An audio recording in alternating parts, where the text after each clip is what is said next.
Ang pipino ay mayaman sa potassium, isang uri ng electrolyte na nakatulong na balansehan ang level ng sodium sa ating katawan. Ang sodium ay isa sa mga sanhi ng mataas na blood pressure o hypertension na maaaring magdulot ng stroke, heart attack, o kidney failure. Ang pagkain ng pipino, pag-inom ng juice nito, ay makakatulong na mapanatiling normal ang blood pressure at maprotektahan ang puso at bato. Sa katunayan, isa ito sa mga prutas na kinukonsidera na may mataas na beneficial nutrients, plant compounds and antioxidant na sinasabing epektibong panggamot at pangpigil sa ilang mga health conditions.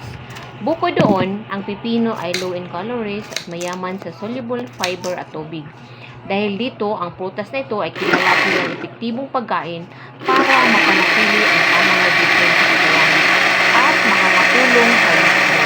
Ngunit, hindi lang yan ang benefit ng pipino.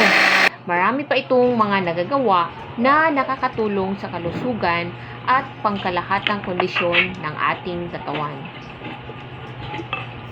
Ang pipino ay naglalaman ng 90% to 95% ng tubig at ilang dyan ay ang isang uri ng electrolyte na siyang nagpapanatili ng level ng hydration ng ating katawan.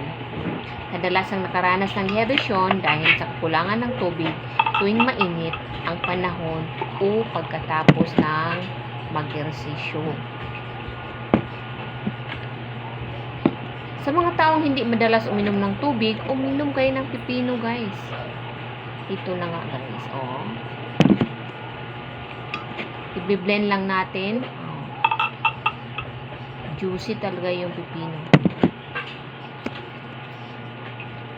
Thank you for watching, guys. Follow for more.